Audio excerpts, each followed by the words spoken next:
بسم الله الرحمن الرحيم اللهم صل على سيدنا محمد وعلى آل سيدنا محمد وبارك وسلم عليه ربي يسر ولا تعسر وتمم بالخير وبك نستعين يا فتاح يا فتاح يا فتاح رب اشرح لي صدري ويسر لي أمري واحلل عقدة من لساني يفقهوا قولي ربي زدني علما ربي زدني علما ربي زدني علما اللهم صل على سيدنا محمد وعلى آله سیدنا محمد وبارک وسلم علیہ۔ الحمدللہ سیرت النبی صلی اللہ علیہ وآلہ وسلم کے کورس کا چھٹا سبق ہے اور تیسرا روز ہے۔ آج کا دن تیسرا ہے اور آج تیسرے دن میں ہم سبق نمبر 6 پڑھیں گے۔ اللہ کا کروڑوں بار شکر ہے کہ اللہ رب العزت نے ہمیں اپنے نبی صلی اللہ علیہ وآلہ وسلم کی سیرت پڑھنے کا موقع دیا اور اس سے اپنی زندگیوں کو سنوارنے کے لیے ایک ہمارے لیے ہدایت کا راستہ دکھایا تاکہ ہم اپنی زندگی کو سیرت النبی صلی اللہ علیہ وآلہ وسلم کے نقش قدم پر سنوار سکیں۔ اور یہ اللہ کا کرم ہے، اللہ رب العزت نے ہمیں یہ توفیق دی، ورنہ اللہ کی توفیق کے بغیر یہ چیز حاصل ہونا ناممکن ہے۔ آج کا جو سبق ہے وہ ہے سبق نمبر 6 اور سبق نمبر 6 میں ہم پڑھیں گے نبی صلی اللہ علیہ وسلم کی نبوت کا چھٹا سال۔ یعنی آقا صلی اللہ علیہ وسلم کو نبوت ملی ہے، اس وقت نبی صلی اللہ علیہ وسلم کا نبوت ملنے کے بعد جب چھٹا سال آیا، یعنی آقا صلی اللہ علیہ وسلم کی عمر شریف تھی 46 ایئر، اس میں جو معاملات ہوئے وہ کیا ہے کہ نبوت کے چھٹے سال کا واقعہ ہوا کہ ایک دن حضور رحمت عالم صلی اللہ علیہ وسلم صفا کی پہاڑی پر تشریف فرما تھے کہ ابو جہل کا ادھر سے گزر ہوا۔ جب اس نے حضور صلی اللہ علیہ وسلم کو دیکھا تو اس کے سینے میں بغض اور عناد کا جو لاوا سلگتا رہتا تھا وہ پھٹ پڑا۔ وہ آپ صلی اللہ علیہ وسلم کو گالیاں دینا شروع کر دی اس نے، مگر آپ علیہ السلام نے اس کی بےہودہ گالی کا کوئی جواب نہیں دیا۔ ٹھیک ہے، ابو جہل کی بےہودہ گالیوں کا کوئی جواب نہیں دیا، اس کی طرف سے بالکل ہی توجہ آقا صلی اللہ علیہ وسلم نے نہیں دی، اور اس پر وہ اور زیادہ غصے میں آ گیا اور اس کے ہاتھ میں ایک ڈنڈا تھا، اس نے اسے مارنا شروع کیا، یہاں تک کہ آپ صلی اللہ علیہ وسلم کا جسم اطہر خون سے لہو لہان ہو گیا۔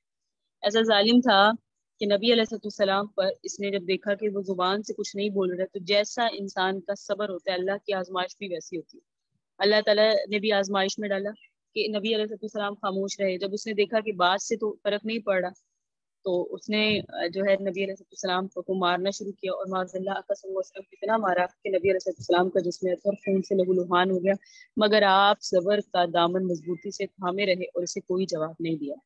دل کا غبار نکال کر ابو جہل اتراتا ہوا اپنے مداحوں کی اس محفل میں جا بیٹھا جو صحن حرم میں اس کے قبیلے کے لوگوں نے منعقد کی تھی۔ اس کے چلے جانے کے بعد حضور صلی اللہ علیہ وآلہ وسلم بھی خاموشی کے ساتھ اپنے گھر تشریف لے گئے۔ نبی صلی اللہ علیہ وسلم خاموشی کے ساتھ واپس اپنے گھر چلے گئے۔ قربان جائیں ہم آقا صلی اللہ علیہ وسلم کے صبر پر کہ نبی علیہ السلام نے حق کے لیے حق پر تھے اور حق پر ہوتے ہوئے نبی علیہ السلام کو لہو لہان کیا گیا، لیکن آقا صلی اللہ علیہ وسلم کا صبر استقامت کیسی ہے، سبحان اللہ۔ حضرت امیر حمزہ حضور پاک صلی اللہ علیہ وسلم کے چچا تھے اور آپ سے بڑی محبت فرماتے تھے، مگر ابھی تک وہ شرک پر قائم تھے۔ ان کا معمول تھا کہ وہ صبح کو تیر اور کمان لے کر جنگل کی طرف نکل جاتے اور دن بھر شکار کرتے اور شکار کی تلاش میں مصروف رہتے۔ شام کو جب شکار کر کے واپس آتے تو سب سے پہلے حرم شریف میں جاتے، خانہ کعبہ کا طواف کرتے، پھر صحن حرم میں قریش کے سرداروں کی محفلوں میں جاتے، سب سے علیک سلیک کرتے، مزاج پرسی کرتے اور پھر اپنے گھر جاتے۔ اس دن بھی آپ اپنے معمول کے مطابق شام کو شکار کر کے واپس لوٹ رہے تھے کہ عبداللہ بن جدعان کی ایک کنیز جس نے ابو جہل کے ظلم و ستم کی دل خراش منظر اپنی آنکھوں سے دیکھا تھا، ان کا راستہ روک کر کھڑی ہو گئی اور کہنے لگی، اے ابو عمارہ، یہ حضرت حمزہ کی کنیز ہے، آج ابو جہل نے تمہارے بھتیجے کے ساتھ یہ وحشیانہ سلوک کیا ہے کہ پہلے گالیاں دیتا رہا، جب حضور صلی اللہ علیہ وسلم نے خاموشی اختیار کیے رکھی تو ان کو مارنا شروع کیا، یہاں تک کہ ان کو خون سے لہو لہان کر دیا۔ یہ سن کے حضرت حمزہ کے تن بدن میں آگ لگ گئی، اس سے آگ بگولا ہو کر ابو جہل کی تلاش میں آگے بڑھے۔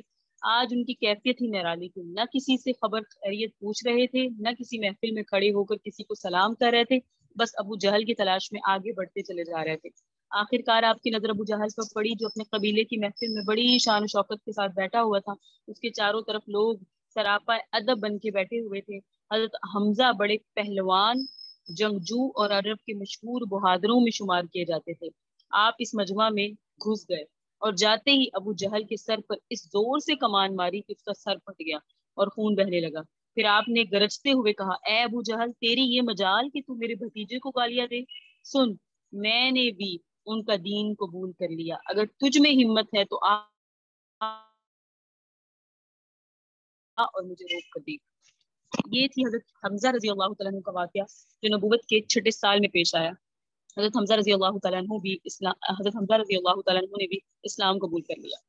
ابو جہل کے قبیلے کے لوگ اپنے سردار کی رسوائی دیکھ کر جذبات میں آ گئے اور اٹھے کہ حضرت حمزہ سے اس کا بدلہ لیں، مگر ابو جہل بڑا مکار تھا، وہ جانتا تھا کہ حمزہ جیسے شیر دل انسان کا مقابلہ ان لومڑیوں سے نہیں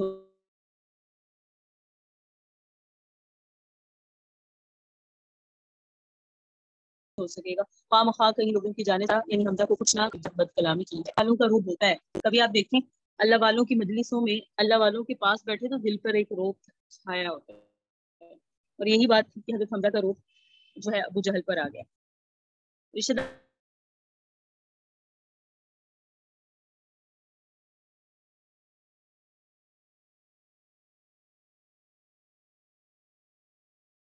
داری کے جوش میں حضرت حمزہ نے ابو جہل سے بدلا بھی اس گھر میں حمزہ ہوئے پریشان کہ بھئی میں نے اپنے بھتیجے کی محبت میں آ کر اعلان تو کر دیا کہ بھئی میں وہ دین قبول کرتا ہوں، لیکن اب بات یہ ہے کہ میں نے تو اس دین کی تحقیق ہی نہیں کی۔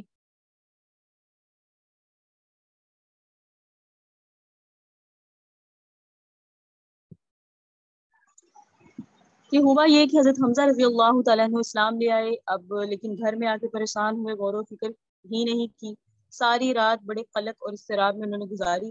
جب صبح ہوئی تو بارگاہ رسالت میں حاضر ہوئے، عرض کیا اے میرے بھتیجے میں ایک ایسی مشکل میں پڑ گیا ہوں جس سے نکلنے کا راستہ میں نہیں جانتا، اور ایسی بات پر میرا قائم رہنا بڑا مشکل ہے جس کے بارے میں مجھے یہ علم نہیں ہے کہ یہ ہدایت ہے یا گمراہی ہے۔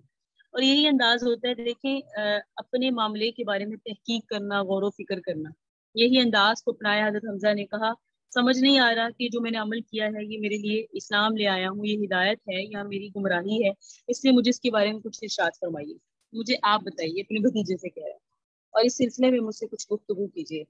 دلوں کو کفر و شرک اور گناہوں سے پاک کرنے والے نبی صلی اللہ علیہ وآلہ وسلم نے اپنی مجلس نبی علیہ السلام پر درود پاک پڑھے۔ انشاءاللہ کلاس مکمل ہوگی تو آپ دیکھیں گے کتنی تعداد میں ہم سب اگر پڑھیں تو نبی علیہ السلام پر درود پاک کی تعداد جمع ہو چکی ہوگی۔ اللہ پاک اسی کی نسبت سے ہماری کلاس کو قبول فرمائے۔ تو جب گفتگو ہوئی تو دلوں کو کفر و شرک اور گناہوں سے پاک کرنے والے نبی صلی اللہ علیہ وآلہ وسلم نے حضرت حمزہ رضی اللہ تعالیٰ عنہ کے سامنے اسلام کی حقانیت کو بڑے ہی دل نشیں انداز میں پیش فرمایا۔ حضرت حمزہ نے اسی وقت سچے دل سے اسلام قبول فرما لیا اور کہا کہ میں دل کی اتاہ گہرائیوں سے گواہی دیتا ہوں کہ آپ سچے ہیں۔ کبھی کبھی اسلام اللہ اس طرح لے آتے ہیں، دلوا دیتے ہیں کچھ لوگوں سے جنہیں اللہ پسند فرماتا ہے۔ کہا جاتا ہے کہ جو اللہ کے پیارے ہوتے ہیں اللہ ان کو پکڑ کے اسلام کی طرف لے آتے ہیں، وہ آنا نہیں چاہتے لیکن اللہ پکڑ کے لے آتے ہیں، جیسے کہ حضرت عمر کو لائے۔ آپ کے ایمان لانے سے عالم کفر پر ایک روب طاری ہو گیا، حضرت حمزہ کے ایمان لانے سے، اور بے آسرا مسلمانوں کو بڑی طاقت اور قوت حاصل ہوئی۔ آپ نے اسلام لانے کی خوشی میں بطور شکر و حمد کچھ اشعار کہے، جس کا ترجمہ یہ ہے۔ حضرت حمزہ نے کہا میں اللہ کی حمد کرتا ہوں جب اس نے میرے دل کو ہدایت دی۔ اسلام قبول کرنے کی جو دین حنیف ہے، وہ دین جو رب کریم کی طرف سے آیا ہے، جو عزت والا ہے اور اپنے بندوں کے حالات سے وہ باخبر ہے اور اس کے ساتھ لطف و احسان فرمانے والا ہے۔ اب تو لائے ہیں اسلام حضرت حمزہ، اور حضرت حمزہ کے اسلام لانے سے کفر و شرک اور پورے عرب میں ایک تہلکہ مچ گیا کہ حمزہ اسلام لے آئے۔ اور حضرت حمزہ رضی اللہ تعالیٰ عنہ کی ذات کے بارے میں بھی آپ کے سامنے عرض کیا، بڑے جسمانی ساخت کے لحاظ سے بڑے مضبوط تھے حضرت حمزہ رضی اللہ تعالیٰ عنہ، جنگجو بھی تھے، بہادر بھی تھے اور بڑی قوت اور طاقت رکھتے تھے۔ اس اعتبار سے بھی لوگ پریشان تھے کہ حمزہ اسلام لے آئے۔ ابھی یہ ہی ان کے دل سے غم نہیں گیا تھا کہ اسلام کے دائرہ میں داخل ہو گئے حضرت عمر۔ نبوت کا یہی 6 سال چل رہا ہے، ابھی آپ کے سامنے نبوت کے 3 سال پیش کیے تھے، کل ہم نے 5 سال پڑھ لیے تھے، اس میں ہجرت حبشہ ہو گئی، آج 6 سال پڑھا، جس میں 6 سال میں سب سے پہلا واقعہ ایمان حمزہ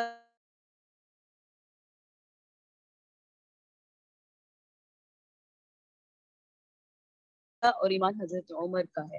نبوت کا 6 سال صرف 39 افراد گئے، حضرت ہم 3 دن ہی گزرے ہیں، 3 دن کے اندر 39 افراد اسلام میں داخل ہو گئے۔ حضرت حمزہ کتنے مبارک ہوں گے کہ اللہ رب العزت نے ان کے اسلام لانے کے بعد کتنے لوگوں کو اسلام کی دولت سے سرفراز فرمایا۔ مسلمانوں کو کعبے میں نماز پڑھنے کی اجازت تک نہ تھی، کوئی مسلمان اگر عبادت کرتے نظر آ جاتا تو اس کی زندگی جہنم بنا دی جاتی تھی، اس پر قیامت ٹوٹ پڑتی۔ مکہ کی گلیاں اور بازار اور وادی اہل اسلام کے لیے عقوبت خانے بن چکے تھے، مشرکین ظالم اور مسلمان مظلوم تھے۔ تمام مسلمانوں کی حالت کیا ہوگی؟ خود محبوب کائنات صلی اللہ علیہ وآلہ وسلم کئی بار تشدد کا نشانہ بن چکے تھے۔ غریب اور غلام مسلمانوں کے لیے مکہ شہر پھانسی گھاٹ بن چکا تھا۔ صحابہ کرام گردنیں جھکا کر چھپ چھپ کر زندگی گزارنے پر مجبور تھے۔ مسلمانوں کی حالت زار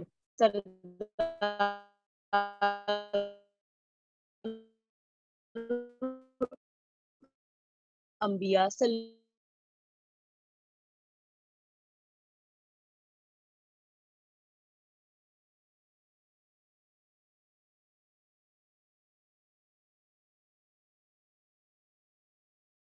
اللہ علیہ وآلہ وسلم سے برداشت رکھنے ہیں، اسلام لے آئے ہیں، مسلمان ہیں اور اسلامی کا عظیم وقت رہے ہیں مسلمان، اور مکہ کی اور اعلان کر سکتے، نمازی اعلان نہیں پڑھ سکتے، یہ حالات چل رہے ہیں۔ اور پھر تاریخ انسانی کا عظیم واقعہ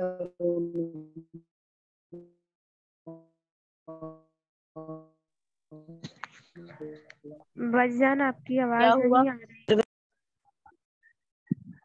اسلام عمر کے بارے میں بات چل رہی تھی کہ مسلمانوں کی حالت زار یعنی اس طرح کی پریشانیاں نبی علیہ السلام سے برداشت نہیں ہو رہی تھی، اور یہ جب حالت چل رہی تھی اور حالات جب بہت خراب ہوتے ہیں تبھی اللہ رب العزت کسی شان والے کو بھیجتے ہیں۔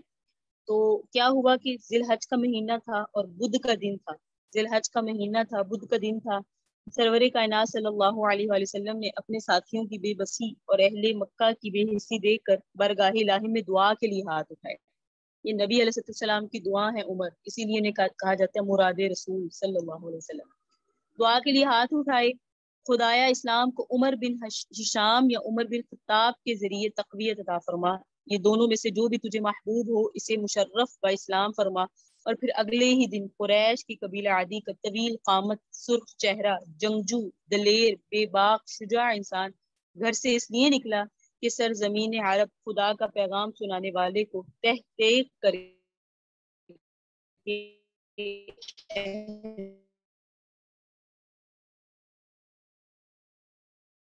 قریش کے بتوں کو سر بلند رکھے گا۔ یعنی آج جو یہاں اس نیت سے کافروں کے جو بت ہیں ان کو سر بلند کیا جائے، اور عرب میں یہ جو محمد نامی شخص ہے انہیں ختم کیا جائے۔ اس کے ہاتھ میں ننگی تلوار تھی۔ نعیم بن عبداللہ نے اس کے تیور کو دیکھ کر پوچھا، کرنے جا رہا ہوں۔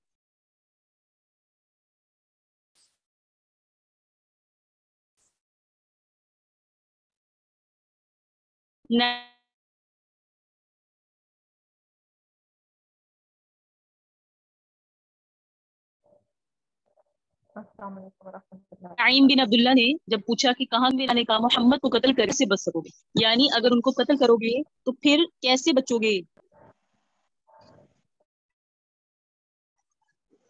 حضرت عمر نے کہا معلوم ہوتا ہے تم بھی اپنا پچھلا دین چھوڑ کر بے دین ہو گئے ہو، یعنی مجھے ڈرا رہے ہو، لگتا ہے کہ تم بھی بے دین ہو گئے ہو۔ اس نے کہا عمر ایک عجیب بات نہ بتا دوں؟ وہ کیا عجیب بات ہے؟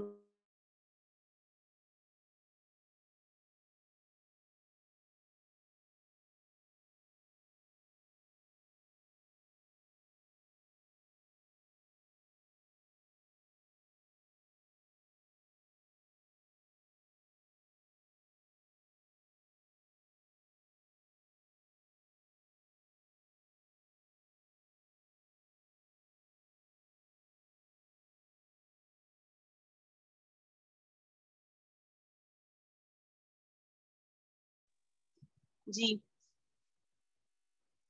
آپ کے سامنے یہ عرض کیا، اب بتا دیجیے گا آواز کے متعلق کہ حضرت عمر رضی اللہ تعالیٰ عنہ کی ایمان لانے کی بات چل رہی تھی کہ وہ اس نیت سے نکلے تھے کہ حضرت نبی صلی اللہ علیہ وآلہ وسلم کو معاذ اللہ قتل کر دیں گے، اور ان سے یہ بات پوچھی نعیم بن عبداللہ نے کہ آپ کی یہ حالت ہے، بڑے آپ غصے میں جا رہے ہیں، کہاں جا رہے ہیں؟ تو انہوں نے باقاعدہ کہا کہ میں محمد کو معاذ اللہ قتل کرنے جا رہا ہوں۔ تو جب اس نعیم بن عبداللہ نے دیکھا کہ ان کا یہ انداز ہے اور یہ کہہ رہے ہیں، تو انہوں نے کہا اگر آپ انہیں قتل کریں گے تو بنو ہاشم اور بنو زہرا سے بچ نہیں سکتے۔ کیوں نہیں بچ سکتے؟ کہ انہوں نے آپ کو چھوڑنا نہیں ہے اگر آپ محمد کو قتل کر دیں گے، کیونکہ عرب میں ایک انداز یہ تو تھا ہی کہ اپنے لوگوں کی بڑی حفاظت کرتے تھے۔ تو حضرت عمر نے کہا مجھے لگتا ہے کہ تم بھی اپنا پچھلا دین چھوڑ کے بھی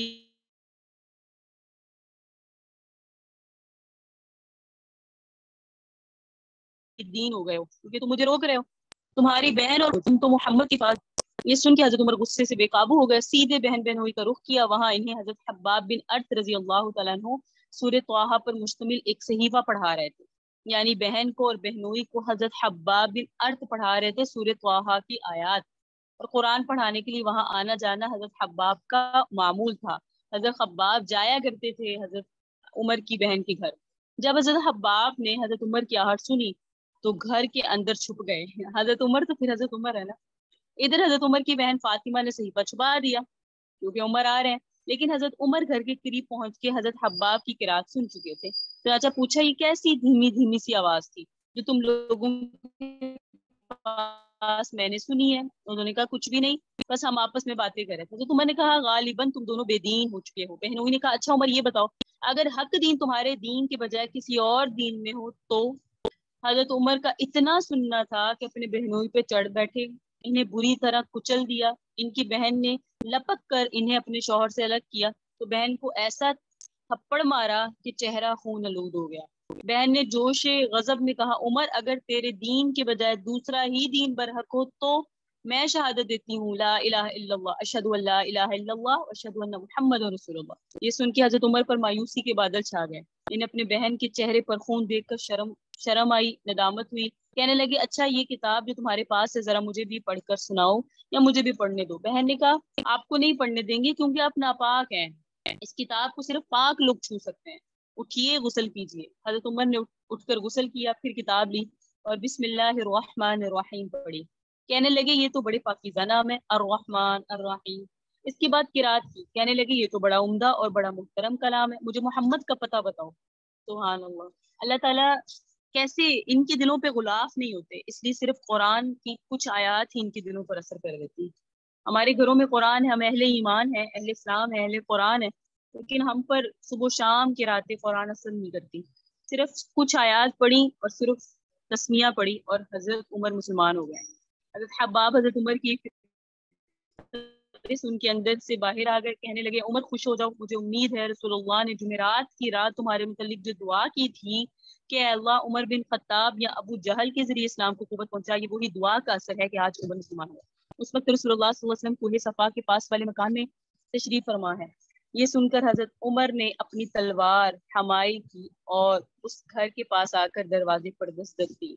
ایک آدمی نے اٹھ کے دروازے کی دراز سے جھانکا تو دیکھا عمر تلوار حمائل کیے موجود ہے۔ لپک کر رسول اللہ کو اطلاع دی خادم نے، اور سارے لوگ سمٹ کے یکجا ہو گئے کہ کہیں عمر نبی صلی اللہ علیہ وسلم کو نقصان پہنچانے نہ آ رہے ہوں۔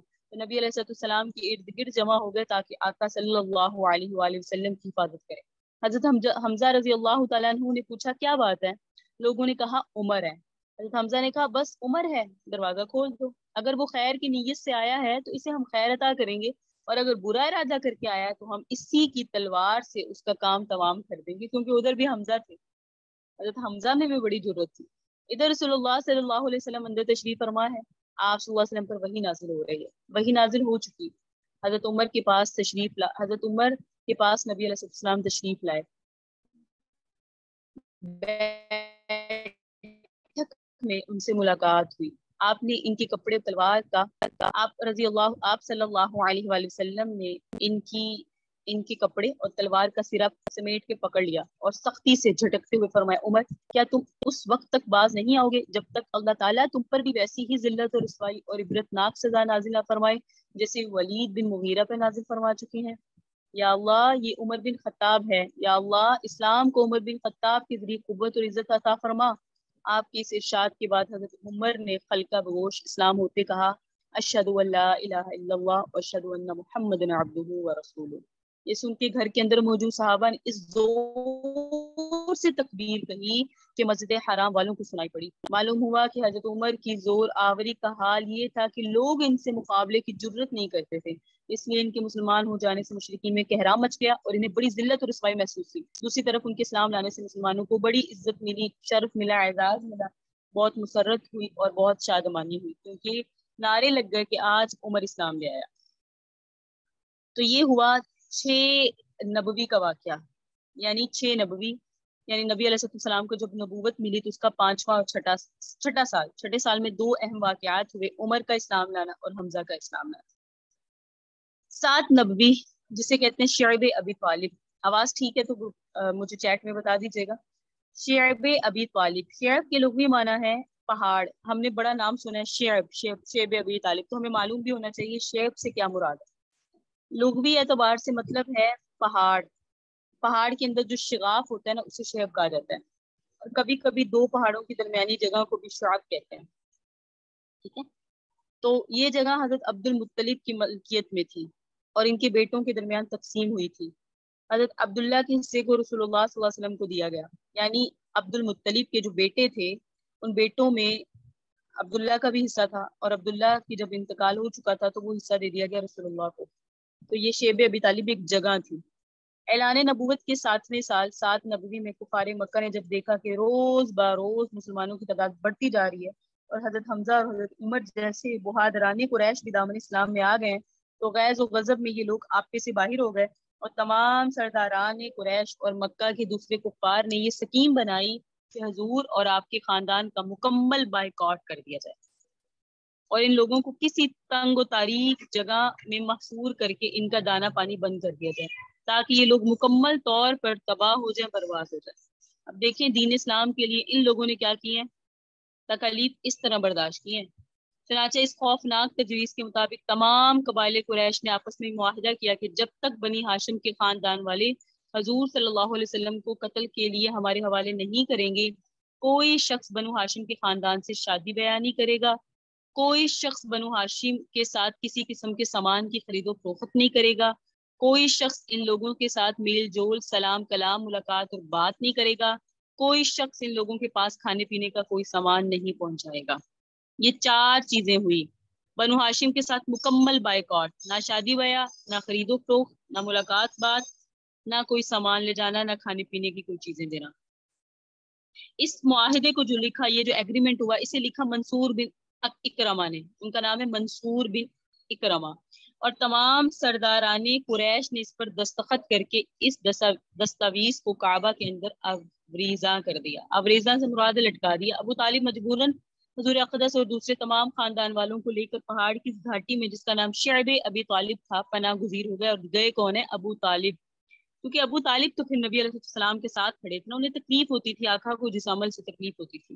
ابو لہب کے سوا خاندان بنو ہاشم کے کافروں نے بھی خاندانی حمیت اور پاسداری کی بنا پر اس معاملے میں حضور کا ساتھ دیا، اور سب کے سب پہاڑ کے اس تنگ و تاریک درہ میں محصور ہو کر قیدیوں کی زندگی بسر کرنے لگے۔ یہ 3 برس کا زمانہ اتنا سخت اور کٹھن گزرا کہ بنو ہاشم درختوں کے پتے اور سوکھے چمڑے پکا پکا کر کھاتے تھے۔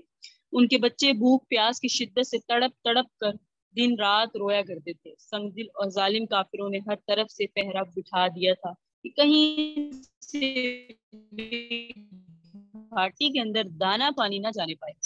انا للہ و انا الیہ راجعون۔ اس طرح کی تکالیف دی گئی اور پورے 3 برس دی گئی، 7 8 9 نبوی، مسلسل 3 سال تک رسول اللہ اور خاندان بنو ہاشم صلی اللہ علیہ وسلم ان میں رہے اور مصائب کو جھیلتے رہے، یہاں تک کہ خود قریش کے کچھ رحم دلوں کو بنو ہاشم کی ان مصیبتوں پہ رحم آ گیا اور ان لوگوں نے اس ظالمانہ معاہدے کو توڑنے کی تحریک اٹھائی۔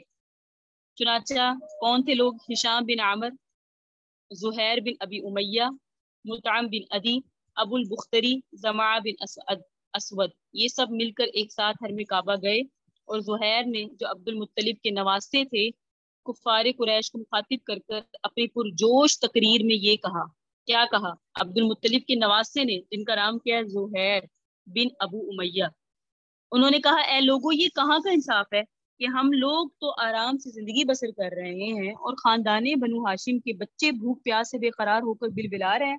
خدا کی قسم، جب تک اس وحشیانہ معاہدے کی دستاویز پھاڑ کر پاؤں سے نہ روندی جائے گی، میں ہرگز چین سے نہیں بیٹھ سکتا۔ زہیر بن ابو امیہ نے کہا۔ یہ تقریر سن کے ابو جہل نے تڑپ کر کہا، خبردار، ہرگز تم اس معاہدے کو ہاتھ نہیں لگا سکتے۔ زمعہ نے ابو جہل کو للکارا اور اس زور سے ڈانٹا کہ ابو جہل کی بولتی بند ہو گئی۔ جو زمعہ اس ٹیم میں تھا، جو چاہتے تھے کہ اس ظالم عمل کو ختم کیا جائے۔ اسی طرح مطعم بن عدیم اور ہشام بن عمر نے بھی ابو جہل کو جھڑک دیا، اور ابو بختری نے تو صاف صاف کہہ دیا، اے ابو جہل، اس ظالمانہ معاہدے سے نہ ہم پہلے راضی تھے اور نہ ہم اس کے پابند ہیں۔ اس مجمع میں ایک طرف ابو طالب بھی بیٹھے تھے۔ انہوں نے کہا، اے لوگوں، ابو طالب کا کردار دیکھیں، انہوں نے کہا، اے لوگوں، میرے بھتیجے محمد صلی اللہ علیہ وآلہ وسلم کہتے ہیں کہ اس معاہدے کی دستاویز کو کیڑوں نے کھا ڈالا ہے، اور صرف جہاں جہاں خدا کا نام لکھا ہوا ہے اس کو کیڑوں نے چھوڑ دیا ہے۔ لہٰذا میری رائے یہ ہے کہ تم لوگ اس دستاویز کو نکال کر دیکھو، اگر واقعی اس کو کیڑوں نے کھا لیا ہے جب تو اس کو چاک کر کر پھینک دو، اور اگر میرے بھتیجے کا کہنا غلط ثابت ہوا تو میں محمد کو تمہارے حوالے کر دوں گا۔ دیکھیں، ایمان نہیں لائے، پھر بھی اپنے بھتیجے کی بات پر کس قدر اعتماد ہے۔ یہ سن کر مطعم بن عدی کعبے کے اندر گئے، دستاویز کو اتار لائے وہ، اور سب لوگوں نے اس کو دیکھا تو واقعی بجز اللہ تعالیٰ کے نام کی پوری دستاویز کو کیڑوں نے کھا لیا تھا۔ مطعم بن عدی نے سب کے سامنے اس دستاویز کو پھاڑ کر پھینک دیا، اور پھر قریش کے چند بہادر، یہ سب کے سب اس وقت کفر کی حالت میں تھے، ہتھیار لے کر گھاٹی میں پہنچے اور خاندان بنو ہاشم کے ایک ایک آدمی کو وہاں سے نکال دیا، جبکہ یہ مسلمان نہیں ہوئے تھے، لیکن ظلم اتنا ہو رہا تھا ان کافروں سے بھی برداشت نہیں ہوا، اور ان کے مکانوں میں آباد رکھا۔ یہ واقعہ 10 نبوی کا ہے۔ منصور بن اکرمہ، جس نے دستاویز کو لکھا تھا، اس پر قہر الہی ٹوٹ پڑا اور اس کا ہاتھ شل ہو کر سوکھ گیا، اس پہ بیماری آ گئی تھی، اتنی بری بیماری آئی تھی کہ اس کا ہاتھ معذور ہو گیا تھا یہ ہاتھ سے، کیونکہ منصور بن اکرمہ نے اس کو لکھا تھا۔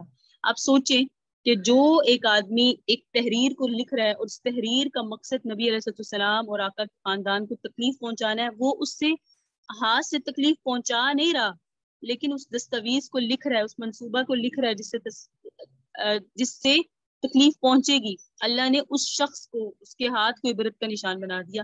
جو ہاتھ آقا صلی اللہ علیہ وآلہ وسلم کی نصرت کے لیے، آقا کی محبت کے لیے، آقا کی مدد کے لیے اٹھے ہوں گے، ان ہاتھوں کا کیا عالم ہوگا، اللہ کے ہاں وہ کتنے محبوب ہوں گے۔ اور آج بھی ایسا ہی ہے، یاد رکھیے گا، آج بھی ایسا ہے، جو نبی علیہ السلام کی دفاع کے لیے لوگ اٹھتے ہیں، جو نبی علیہ السلام کی سیرت پر، آقا کی صورت پر، آقا کی کردار پر، آقا کی گفتار پر محنتیں کرتے ہیں، وہ دنیا سے چلے جاتے ہیں، لیکن اللہ رب العزت انہیں دنیا والوں کے دلوں میں ان کی محبت ڈال دیتے ہیں، اور قیامت تک ان کا نام لینے والے زندہ رہیں گے۔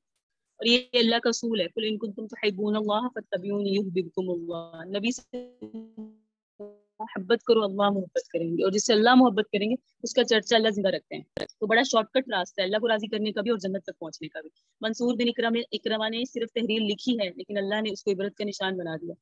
جو آقا کو تحریر لکھی جس میں آقا کو نقصان پہنچانا تھا، تو وہ ہاتھ، وہ زبانیں، وہ زبانیں، وہ کردار، وہ ذات جو نبی علیہ السلام کی کسی بھی عمل میں آقا علیہ السلام کی ذات پر پہرہ داری کرتی ہے، چاہے زبان کے ذریعے کرے، چاہے اپنے علم کے ذریعے کرے، چاہے اپنے قلم کے ذریعے کرے، چاہے اپنے عمل کے ذریعے کرے، اپنی ذات کردار کے ذریعے کرے، اللہ رب العزت اس کو کس طرح زندہ اور جاوید رکھیں گے اور اس کو کیسی عزتیں دیں گے۔ اللہ رب العزت نے دیکھا کہ ابو بکر اور عمر کے احسانات بہت ہیں، تو اللہ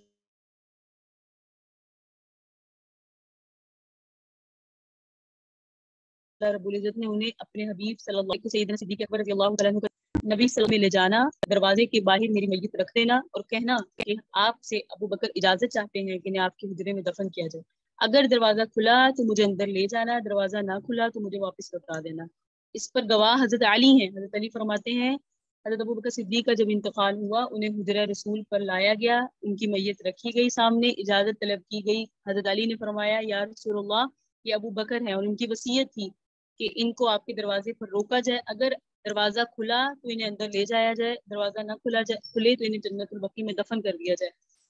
اتنی صدا لگا رہے تھے کہ دروازہ کھلنے کا انتظار کر رہے تھے کہ دروازہ کھلا اور اندر سے آواز آئی، حبیب کو حبیب کے ساتھ دفن کر دو، اور تاریخ اس پر گواہ ہے، سیرت ابو بکر پڑھ کے دیکھ لیں۔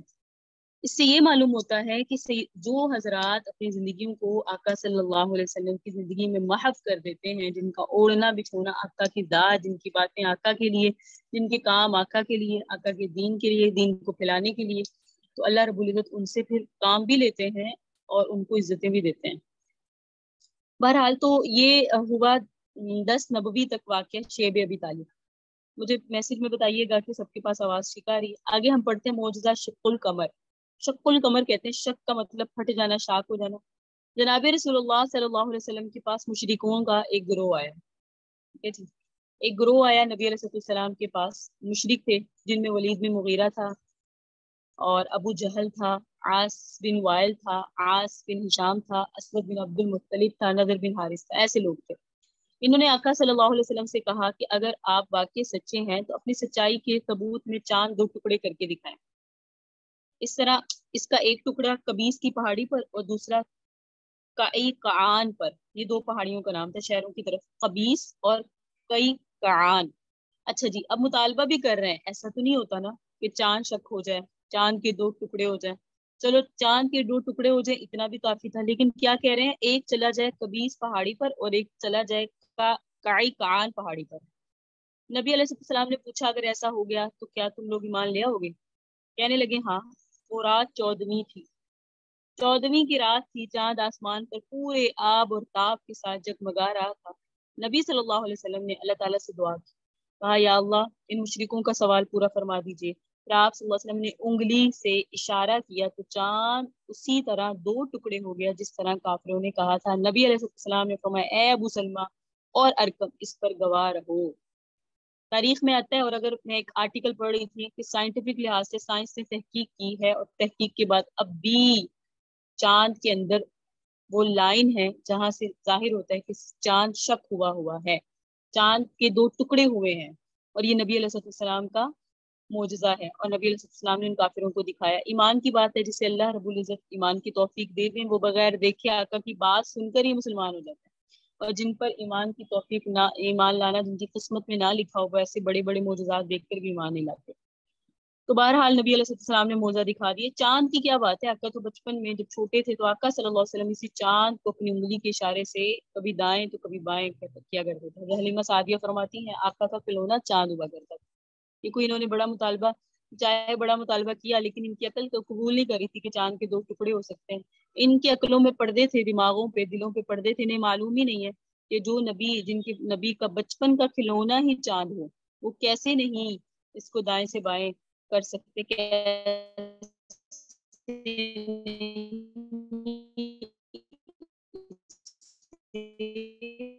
شک کر سکتے۔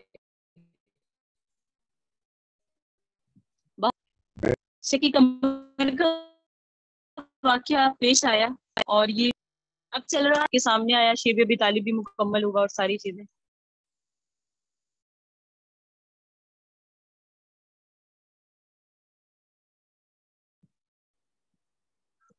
اسے کہتے ہیں معجزہ شق القمر، کہ کچھ لوگ مشرکوں کے، جس میں ولید بن مغیرہ، ابو جہل، عاص بن وائل اور عاص بن ہشام، اسود بن عبد المطلب، نذر بن حارث، یہ لوگ تھے۔ انہوں نے آ کر کہا کہ اگر آپ واقعی سچے ہیں تو اپنی سچائی کے ثبوت میں چاند کے 2 ٹکڑے کر کے دکھائیں۔ تو اور ساتھ میں مطالبہ کیا کہ چاند کے 2 ٹکڑے بھی ہوں، اور ایک ٹکڑا قبیس کی پہاڑی پر ہو، دوسرا ٹکڑا جو ہے نا کائی کعان پر ہو۔ یہ 2 پہاڑیاں تھیں۔ نبی علیہ السلام نے پوچھا کہ اگر میں ایسا کر دوں تو کیا تم ایمان لے آؤ گے؟ کہنے لگے ہاں۔ وہ رات 14ویں تھی اور چاند آسمان پر پورے آب و تاب کے ساتھ جگمگا رہا تھا۔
کہ آپ جو ہے ہمیں شک کی کمر کر کے دکھائیں. شک کا مطلب ہوتا ہے پھاڑ کے، القمر کا مطلب ہوتا ہے کمر، چاند.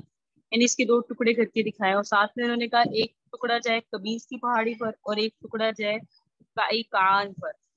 آقا صلی اللہ علیہ وسلم نے اللہ سے دعا کی، اللہ کے حبیب علیہ السلام کی دعا کی برکت ایسی کہ چاند کے 2 ٹکڑے ہو گئے جسے کافروں نے دیکھا. اور آقا علیہ السلام نے اس مجلس میں کہا اے ابو سلمہ اور اے ارقم، یہ دونوں مسلمان تھے صحابہ رسول. نے کہا آپ گواہ رہنا اس بات پر کہ میں نے معجزہ دکھا دیا. ان کا مطالبہ اس لیے تھا کہ انہیں اس بات کا علم نہیں تھا کہ جس چاند کا مطالبہ کر رہے ہیں کہ اس چاند کے 2 ٹکڑے ہو جائیں، اور ان کو لگ رہا تھا عقل میں ان کے نہیں آتا نا کہ چاند کیسے 2 ٹکڑے ہو سکتا ہے. لیکن ان کے علم میں یہ بات نہیں تھی کہ نبی علیہ السلام کا بچپن کا کھلونا ہی چاند ہے. کیونکہ حضرت سیدہ حلیمہ سعدیہ فرماتی ہیں کہ نبی علیہ السلام بچپن میں چاند کے ساتھ کھیلا کرتے تھے. اپنی ہاتھ سے انگلی کے اشارے سے کبھی دائیں کبھی بائیں آسمان میں چاند کو آقا صلی اللہ علیہ وسلم کس جانب چاہتے تھے گھما دیتے تھے. تو یہ نبی علیہ السلام کا معجزہ تھا جو انہی 10 سالوں میں پیش آیا.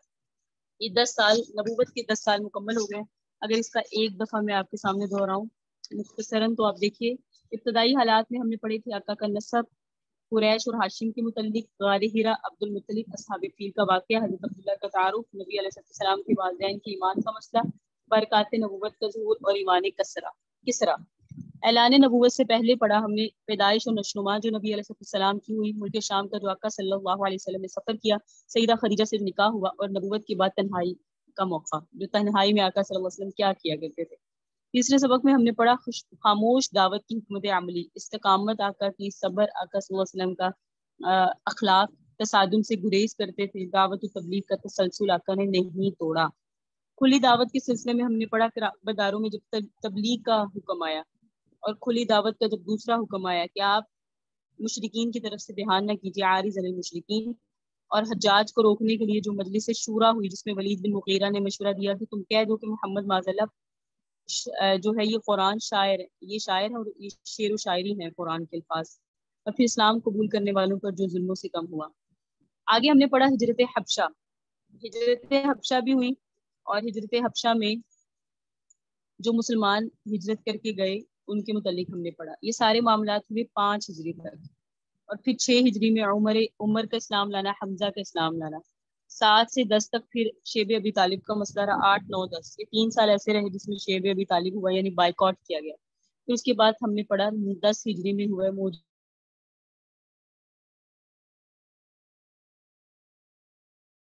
شق القمر، یعنی جو ہے نا وہ ہے غم کا سال، بعثت کا 10واں سال. آپ پڑھتے ہیں نا یوم الحزن، عام الحزن، غم کا سال. نبی علیہ السلام نے ایک سال کو کہا غم کا سال. اس کے متعلق پڑھ لیجئے کہ رسول اللہ صلی اللہ علیہ وسلم کے لیے پے در پے مشکلات کا سال تھا یہ، اسی لیے اس کو حضور پاک صلی اللہ علیہ وسلم کے لیے عام الحزن یعنی غم کا سال قرار دیا گیا. اس میں آپ کے چچا اور بنو ہاشم کے سربراہ خاندان ابو طالب کا انتقال ہوا. آقا صلی اللہ علیہ وسلم کے سربراہ تھے حضرت ابو طالب، ان کا انتقال ہوا. آقا صلی اللہ علیہ وسلم کی غمخسار رفیقہ حیات سیدہ خدیجہ کا انتقال ہوا جو آپ کے لیے شدید صدمہ کا باعث ہوئی. بعد ازاں حضور پاک صلی اللہ علیہ وسلم نے طائف کے سرداروں سے راہ و رسم بڑھانے کی سعی کی جو بار آور نہ ہوئی. آقا صلی اللہ علیہ وسلم نے کوشش کی مراسم بڑھائے جائیں طائف کے سرداروں کے ساتھ، لیکن اس میں بھی کوئی آقا صلی اللہ علیہ وسلم کو رزلٹ نظر نہیں آیا، لیکن کوشش کی نبی صلی اللہ علیہ وسلم نے. تو غم کا سال جسے قرار دیا گیا ہے وہ ہے بعثت نبی کا 10واں سال. آپ کو معلوم ہونے چاہیے ان 10 سالوں کو ہم نے ان میں اہم واقعات اور جو چیزیں ہوئی ڈیٹیل سے پڑھ لی ہیں. ابو طالب کے انتقال کے متعلق پڑھ لیں کہ ابو طالب نے بنو ہاشم کی سربراہی کی پوری مدت میں نبی علیہ السلام کی سرپرستی بڑی شفقت کے ساتھ کی اور وہ پورا تحفظ دیا جو قبیلہ کے ایک فرد کی حیثیت سے نبی علیہ السلام کا حق تھا. تاہم حضرت محمد صلی اللہ علیہ وسلم کی تعلیم نے ان کو متاثر نہیں کیا، وہ اپنے آبائی دین پر ہی قائم رہے. ابو طالب جب وہ مرض موت کی کیفیت سے دوچار تھے تو حضور پاک صلی اللہ علیہ وسلم ان کی بیمار کرسی کے لیے تشریف لے گئے. دیکھا تو ابو جہل اور عبداللہ بن ابی امیہ بھی ان کے پاس موجود تھے. نبی علیہ السلام نے چچا سے کہا آپ لا الہ الا اللہ کہہ دیجئے تاکہ میں خدا کے آپ کے ایمان کی گواہی دے سکوں. ابو جہل اور عبداللہ دونوں نے ابو طالب کو آر دلائی کہ کیا تم عبد المطلب کے طریقے سے پھر جاؤ گے؟ نبی صلی اللہ علیہ وسلم برابر ابو طالب کو ایمان کی دعوت دیتے رہے، مگر انہوں نے لا الہ الا اللہ کہنے سے انکار کر دی اور کہا کہ میں عبد المطلب کے مذہب پر قائم ہوں. چنانچہ اسی پر ان کا انتقال ہوا. ابو طالب کے انتقال کے بعد خاندان کی سربراہی ابو لہب کے پاس آئی، جو اسلام کا کٹر دشمن تھا۔ آپ کو پتہ ہے ابو لہب اسلام کا بڑا کٹر دشمن تھا۔ روایات کے مطابق ابتدا میں تو اس نے نبی صلی اللہ علیہ وسلم کو اطمینان دلایا کہ وہ پہلے کی طرح اپنا مشن جاری رکھ سکتے ہیں، لیکن جلد ہی قریش میں موجود اسلام کے مخالفین کے ساتھ اس نے ہم آہنگی پیدا کر لی اور نبی علیہ السلام کو اپنے قبیلے کا پہلے کی طرح تحفظ حاصل نہیں ہوا۔ جو پہلے قبیلہ آقا کا تحفظ کرتا تھا ابو طالب کی وجہ سے، ابو طالب کے انتقال کے بعد آقا کو وہ تحفظ حاصل نہیں ہوا۔ اس کی وجہ یہ تھی کہ ابو طالب تو دنیا سے چلے گیا، ابو لہب نے یہ یقین دلایا تھا نہیں میں آپ کو تحفظ دوں گا، لیکن یہ بھی ایسا تھا یہ نہیں دے سکا۔ مخالفین کی ذاتیاں بہت بڑھ گئی، آپ کو پریشان کیا جانے لگا۔ نبی علیہ السلام تبلیغ پھر بھی کرتے رہے، تو ابو لہب جس طرح پہلے بطور فرد آپ کی باتوں کی نفی کرنے کے لیے آپ کا پیچھا کرتا تھا، اسی طرح اب تو وہ سردار بن گیا تھا، اب بھی اس نے یہی حرکتیں جاری رکھی۔ سیرت نگاروں کا اس بات پر اتفاق ہے کہ ابو طالب اور حضرت خدیجہ کی وفات ایک ہی سال میں، البتہ اس بارے میں اختلاف ہے کہ پہلے کس کا انتقال ہوا اور حضور کو یہ دو صدمے کتنے وقفے سے پیش آئے، لیکن ان میں تقریباً 1.5 ماہ کی مدت کے اندر اندر 2 صدمے آئے۔ 1.5 ماہ کوئی زیادہ عرصہ نہیں ہے۔ حضور پاک صلی اللہ علیہ وسلم کے لیے حضرت خدیجہ کی جدائی غیر معمولی مسائل کو جنم دینے والی تھی۔ وہ آپ کی قدردان تھی، مزاج شناس تھی، غم خسار تھی۔ ان سے آپ کی 6 اولادیں ہوئیں، جن میں 4 بیٹیاں زینب، رقیہ، ام کلثوم اور فاطمہ۔ ان کے انتقال کے وقت صرف 2 بیٹیاں شادی شدہ تھیں، زینب اور حضرت خدیجہ کے۔ زینب کا نکاح حضرت خدیجہ کے بھانجے ابو العاص بن ربیع کے نکاح میں تھی وہ ان سے نکاح ہوا، اور حضرت رقیہ کا حضرت عثمان بن عفان کے ساتھ، جو اس وقت حبشہ میں مہاجر تھے۔ دونوں نے نا ہجرت کر لی تھی، حضرت رقیہ نے اور حضرت عثمان نے۔ اس طرح گھر کو سنبھالنے کے لیے صرف 2 بیٹیاں رہ گئیں، جن کی عمریں اس وقت 15 اور 10-11 برس کے لگ بھگ تھی، حضرت فاطمہ کی بھی اور حضرت ام کلثوم کی بھی۔ اسلام کے لیے حضرت خدیجہ کی خدمات بے مثل تھی، یاد رکھیے گا۔ انہوں نے رسول اللہ کی بعثت کے مراحل میں آپ کو دلاسے دینے، آپ کی تصدیق کرنے، تبلیغ کے کام میں آپ کی ہمت افزائی کرنے میں کوئی کسر نہیں چھوڑی تھی۔ اس کے علاوہ انہوں نے اپنا مال راہ خدا میں صرف کر کے نبی صلی اللہ علیہ وسلم کو روزی کمانے کے دھندے سے آزاد کر دیا تھا۔ نبی علیہ السلام کی دعوتی مشکلات میں آپ کا بھرپور ساتھ دیا تھا۔ آخری دم تک اسلام کی وفادار خادمہ رہی ہیں سیدہ خدیجہ۔ نبی علیہ السلام کے ساتھ انہوں نے رفاقت کا حق ادا کیا، جس کے باعث اس پورے عرصے میں آپ نے دوسری شادی کا کبھی سوچا بھی نہیں تھا۔ حضور صلی اللہ علیہ وسلم مدت العمر ان کو یاد کرتے، آخری عمر تک ان کو یاد کرتے، ان کی خوبیوں کو، قربانیوں کو یاد کرتے، ان کا تذکرہ کرتے۔ حضرت خدیجہ کو یہ خصوصیت بھی حاصل تھی کہ حضرت محمد صلی اللہ علیہ وسلم کی اولاد میں صرف انہی سے اولاد ہوئی اور کسی بیوی سے اولاد ہوئی ہی نہیں، صرف ایک صاحبزادے ہوئے حضرت ابراہیم، وہ بھی ماریہ قبطیہ کے وطن سے ہوئے۔ مورخین اور محدثین کا اس پر اتفاق ہے کہ آقا صلی اللہ علیہ وسلم کی 4 لڑکیاں ہوئیں، اور اکثر کی تحقیق ان میں سب سے بڑی حضرت زینب، پھر حضرت رقیہ، پھر حضرت ام کلثوم، پھر فاطمہ الزہرا رضی اللہ تعالی عنہا ہے۔ حضرت خدیجہ پاکیزہ اخلاق کی وجہ سے اسلام سے پہلے ہی طاہرہ کے لقب سے مشہور ہیں۔ سیدہ خدیجہ کا لقب کیا ہے؟ طاہرہ، طیبہ۔ پھر حضور اقدس کے نکاح میں آ کر انہوں نے اپنی دانش مندی، عقل مندی اور خدمت گزاری سے فضائل حاصل کیے۔ ان کا تو کہنا ہی کیا ہے۔ سیدہ خدیجہ کا بڑا مقام و مرتبہ ہے۔ جب تک حضرت خدیجہ زندہ رہی، حضرت محمد صلی اللہ علیہ وسلم نے کسی اور عورت سے نکاح نہیں کیا۔ ان کی وفات کے بعد حضرت سودا اور حضرت عائشہ اور دوسری ازواج مطہرات سے نکاح ہوا۔ حضرت خدیجہ نے 10 نبوی میں، یعنی آقا کی نبوت ملنے کے 10 سال بعد رمضان مبارک میں مکہ میں وفات پائی۔ اس وقت ان کی عمر تھی 65 سال، 65 ایئرس۔ آپ کی صحبت میں کم و بیش 25 سال آپ کو نبوت سے پہلے اور 10 برس نبوت مل جانے کے بعد ملے۔ یعنی آقا صلی اللہ علیہ وسلم کی صحبت میں یہ رہی نا، اس میں 25 سال آپ کو نبوت سے پہلے ملے اور 10 سال نبوت مل جانے کے بعد۔ آقا سے جب عمر ان کی، آقا صلی اللہ علیہ وسلم کی 25 سال عمر تھی جب ان کا آقا سے نکاح ہوا۔ ان کا جو اگر آپ کو ان کی قبر مبارک جو ہے وہ جنت المعلیٰ یعنی مکہ میں، کیونکہ ان کا انتقال آقا صلی اللہ علیہ وسلم کی زندگی میں ہوا۔ آقا نے اس وقت نماز جنازہ وغیرہ فرض بھی نہیں تھا، تدفین آقا نے ان کی خود کی تھی، اور ان کو نبی علیہ السلام نے ان کو خود جنت المعلیٰ میں دفن کیا۔ اچھا جی، 10 سال گزر گئے، رسول اللہ صلی اللہ علیہ وسلم نے دیکھا ابو لہب نے ان کو اپنی سرپرستی سے عملاً محروم کر دیا، تو آپ کو متبادل ہمدردی حاصل کرنے کا خیال آیا۔ آقا نے سوچا میرے پاس ہمدرد ابو لہب نہیں ہے، مجھے کسی کی ہمدردی چاہیے ہوگی۔ اللہ کی ہمدردی آقا کے ساتھ تھی۔ بظاہر آقا صلی اللہ علیہ وسلم نے سوچا کہ مکہ اور طائف اس لحاظ سے جڑواں شہر ہے، مکہ کے ساتھ ہی طائف ہے، اور دونوں کو لیڈرشپ ملک بھر میں معزز اور محترم سمجھی جاتی ہے۔ مکہ کی اور طائف کی بڑی لیڈرشپ تھی، اور بڑی مشہور تھی۔ قریش کے طائف میں جائیدادیں بھی تھیں، اس طرح وہاں کے ثقیف قبائل مکہ میں بھی رہائش رکھتے تھے، لہٰذا ان دونوں شہروں میں لوگوں کی آمد و رفت بھی تھی اور باہم رشتے ناطے بھی تھے۔ عربوں میں کسی معزز آدمی کا جوار حاصل کرنا ایک معمول کی بات تھی اور شرفاء اس سے انکار نہیں کرتے تھے، لہٰذا نبی نے وہاں جا کر قسمت آزمانے کا فیصلہ کیا۔ آقا نے سوچا مجھے ان کی حمایت حاصل ہو جائے گی تو تقویت اسلام کو اور زیادہ ملے گی۔ نبی علیہ السلام نے اپنے متبنہ یعنی لے پالک بچے زید بن حارثہ کو ساتھ لیا اور طائف پہنچے۔ وہاں عمر بن عمیر کے 3 بیٹے تھے، عبد یا لئی، مسعود اور حبیب۔ سب سے با اثر سردار تھے یہ۔ عمر بن عمیر ایک آدمی ہے، اس کے 3 بیٹے تھے، عبد، مسعود اور حبیب۔ آپ نے ان کو اسلام کی دعوت بھی پیش کی اور جوار بھی طلب کیا۔ نہایت غیر متوقع طور پر انہوں نے آپ کا ساتھ دینے اور قریش کے بالمقابل کھڑے ہونے سے انکار کیا اور آپ کی تعلیم کا بھی مذاق اڑایا۔ اس معاملے میں تینوں بھائیوں کی رائے ایک ہی تھی، لہٰذا نبی علیہ السلام نے وہاں رکنا مناسب نہیں کیا اور سمجھا، آقا صلی اللہ علیہ وسلم سمجھ گئے اور واپسی کی راہ لی۔ لیکن یہ ایسے بدبخت، ایسے ظالم تھے، انہوں نے اپنے غلاموں اور لڑکوں کو ہدایت کی کہ اس شخص کا پیچھا کریں اور آپ کو زج کریں۔ انہوں نے اسی پر اکتفا نہیں کیا بلکہ نبی علیہ السلام کو اور سیدنا زید کو زخمی کیا۔ راستہ میں انگوروں کا باغ نظر آیا، نبی علیہ السلام ان سے بچنے کے لیے اس میں گئے اور بیلوں کے چھاؤں میں آقا صلی اللہ علیہ وسلم نے آرام فرمایا۔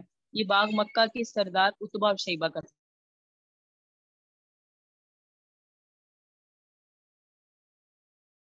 یہ جو طائف کا بازار ہے، طائف کا جو باغ ہے، یہ عتبہ اور شیبہ کا تھا۔ اتفاق سے وہ دونوں اس میں موجود تھے، عتبہ بھی وہاں موجود تھا اس باغ میں اور شیبہ بھی تھا۔ ان کی نظر آپ پر پڑی تو خاندانی نسبت کا لحاظ کرتے ہوئے انہوں نے ایک تشتری میں انگور آپ کو بھجوائے۔ آپ کا نصرانی غلام، ان دونوں کا یعنی عتبہ کا اور شیبہ کا ایک غلام تھا نصرانی جس کا نام تھا عداس، وہ یہ تحفہ لے کر آپ کے پاس آیا۔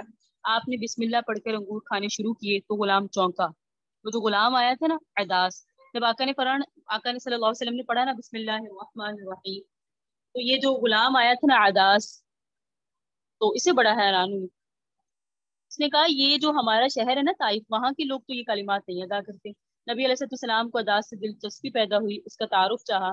اس نے بتایا میں نینوا کا نصرانی ہوں۔ آپ کو پتہ ہے نا نینوا بستی میں حضرت یونس نے تبلیغ کی تھی۔ اس نے کہا میں وہاں کا ہوں اور میں نصرانی ہوں۔ آقا صلی اللہ علیہ وسلم نے فرمایا تمہارا علاقہ تو ایک صالح شخص یونس بن متا کا ہے، وہ تو نبی تھے، میں بھی نبی ہوں، لہٰذا وہ میرا بھائی ہے۔ کیسی بات ہے، سبحان اللہ۔ جب یہ پڑھا نا تو عداس نے نبی علیہ السلام کے ہاتھوں اور سر کا بوسہ لے لیا کہ بھئی ہمارے نبی کا ذکر ہوا ہے، ہمیں بھی آقا سے اتنی محبت ہونی چاہیے۔ یونس بن متا نے فوراً، جس نے اس کے نبی کا نام لیا نا، یونس بن متا نے اٹھ کے نبی علیہ السلام کے ہاتھوں پر سر کا بوسہ لیا۔ اچھا جی، اب یہ کھجوریں تناول فرمائی۔ طائف سے رخصت ہوتے ہوئے نبی علیہ السلام نے نہایت آزردہ ہو کر دعا کی، اے رب میں نہایت کمزور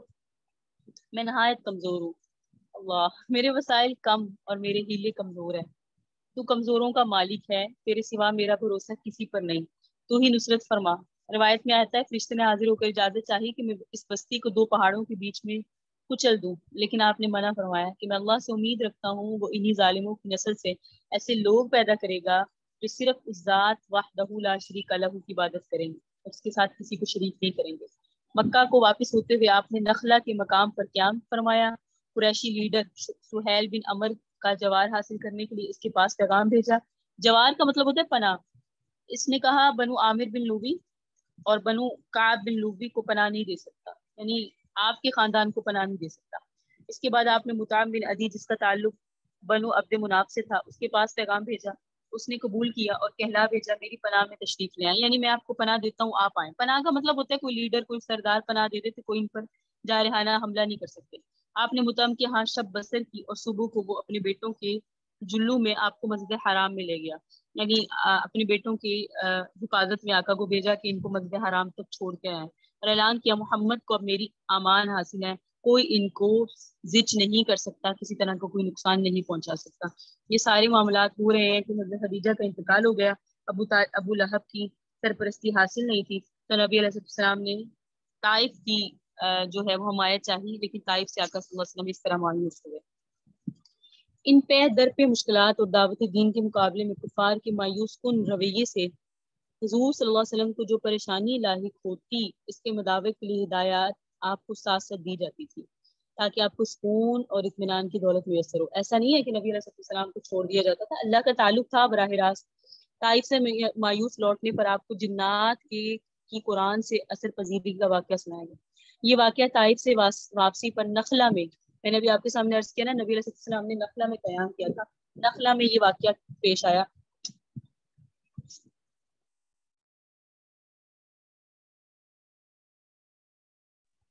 نخلا میں یہ واقعہ پیش آیا، کیا پیش آیا کہ آقا صلی اللہ علیہ وسلم نخلا میں ہے، حضور پاک صلی اللہ علیہ وسلم شب کی نماز میں بلند آواز سے قرآن مجید کی تلاوت کر رہے ہیں، تو جنوں کی ایک جماعت کا وہاں سے گزر ہوا۔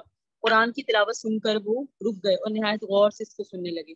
جب تلاوت ختم ہوئی تب انہوں نے اپنی راہ لی اور اپنی قوم میں واپس پہنچ کر اس بات کا تذکرہ کیا، ہم نے نہایت عالی شان اور تعجب خیز کلام سنے جس میں پوری قوت سے رب تعالیٰ کی وحدانیت کا اقرار ہے اور شرک کرنے والوں کی مذمت کی گئی ہے، جبکہ ہمارے بدبخت لیڈر رب کی شان میں گستاخیاں کرتے ہیں، ہمیں غلط راہ پر چلانے کی کوشش کرتے ہیں۔ یہ کلام اہل زمین پر بڑے اہتمام سے نازل کیا گیا ہے۔ یہ جن کہہ رہے ہیں، جنوں سے کہہ رہے ہیں۔ اس کے نزول کے دوران شیاطین کی دل اندازی روکنے کے لیے پہرے لگا دیے گئے ہیں۔ یہی وجہ ہے کہ پہلے ہم چھپ چھپ کے عالم بالا کی خبروں کی سن کر لاتے تھے، لیکن اب ایسا نہیں ہو سکتا۔ یعنی شہاب ثاقب پڑ جاتے تھے نا، جو جنات آسمان پہ جاتے تھے اور ان کو باتیں سننی پڑتی تھی۔ یہ جنات نکلے بھی اسی لیے تھے۔ یہ جنہوں نے نخلا میں آقا کا کلام سنا، یہ پورے آسمان دنیا کا وزٹ کر رہے ہیں کہ یہ کیا دنیا میں ہوا ہے کہ اب ہم آسمان پہ نہیں جا سکتے۔ ہم آسمان پہ جاتے ہیں تو ہمیں آسمان سے تارا پڑتا ہے، ہمیں واپس دنیا میں بھیج دیا جاتا ہے۔ یہ کیا بات ہے؟ ہمارے موکل مرتے ہیں، ہمارے جن مرتے ہیں، کچھ دنیا میں تبدیلی تو آئی ہے۔ پھر انہیں سمجھ آئی یہ تبدیلی آئی ہے، آقا صلی اللہ علیہ وسلم دنیا میں آئے، ٹھیک ہے۔ انہوں نے آ کے بتایا قرآن مجید کی تلاوت پر جنوں کی رد عمل کے بارے میں نبی علیہ السلام کو بتا دیا گیا، آپ کو تسلی ہو، تاکہ آپ کو تسلی ہو کہ خرابی اس کلام میں نہیں ہے، نہ آپ کے سنانے میں ہے، خرابی سننے والوں میں ہے۔ یہ طائف کے نہیں مان رہے تو ان کے دلوں میں زنگ ہے، آقا کو تسلی دینے کے لیے۔ صرف بات سننے والوں کے دلوں میں کی سختی ہے جس کے باعث ان پر کلام اثر نہیں کرتا، ورنہ طبیعت میں ہدایت کی طلب ہو تو جنوں جیسی ایک غیر متعلق جماعت بھی جنوں جیسی نا ایک غیر متعلق جماعت بھی قرآن سے متاثر ہو سکتی ہے۔ جنوں کی اثر پذیری کا یہ واقعہ وحی کے ذریعے آپ کو بتایا گیا۔ اس سے صاف ظاہر ہوا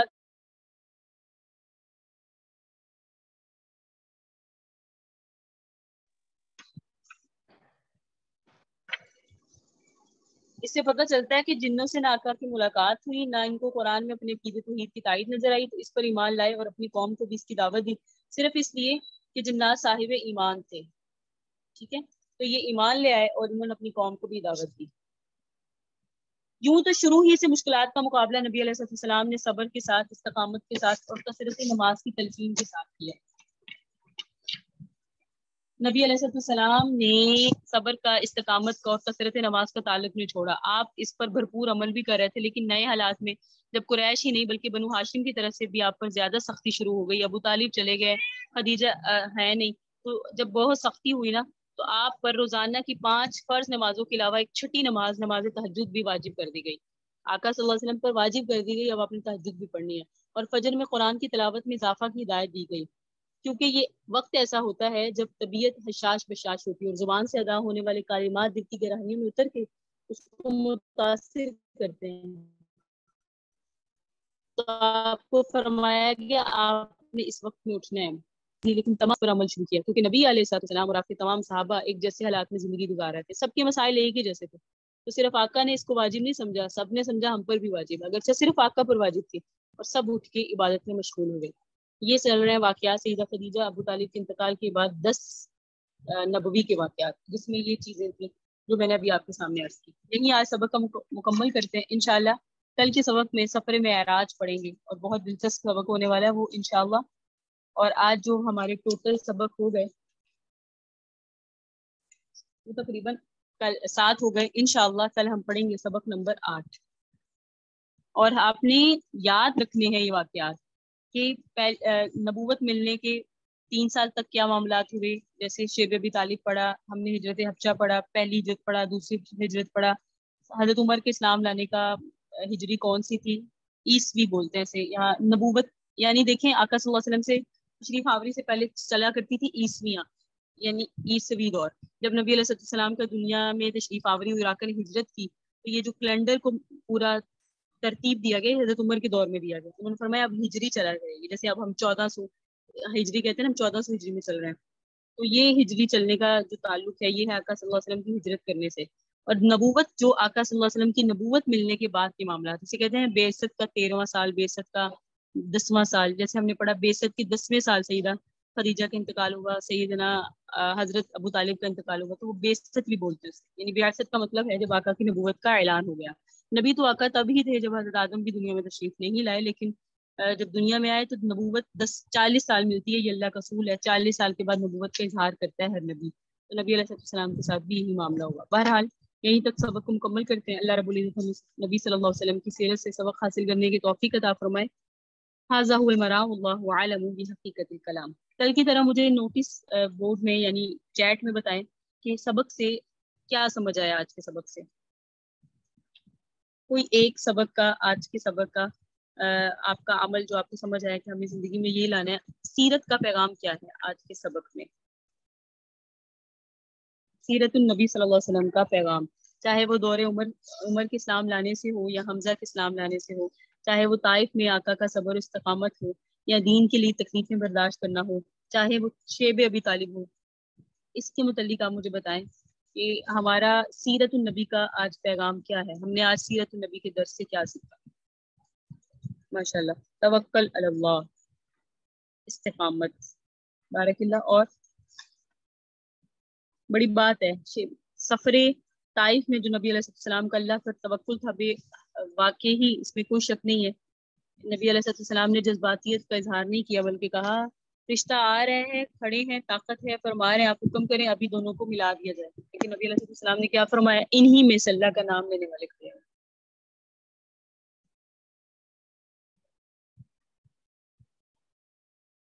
دین کی جستجو اور مضبوط ایمان، بے شک دین کی جستجو، دین کے لیے کوشش. بالکل. بارک اللہ فی علمک. اللہ پاک ہمیں ان تمام نتائج کو اپنی زندگیوں میں لانے کی بھی توفیق عطا فرمائے. صلی اللہ تعالی علی سیدنا محمد وعلی آلہ وصحبہ ذریات اجمعین وبرحمتک یا ارحم الراحمین. اللہ کی ذات پر مکمل بھروسہ، صبر، اچھے کی امید اور دین کے لیے محنت. کمال ام محمد جواد. صبر، شکایت کیے بغیر اللہ اور توکل کرنا، اللہ سے مانگنا. بے شک اللہ سے مانگنا. بالکل. ربنا تقبل منا انك انت السميع العليم وتب علينا انك انت التواب الرحيم.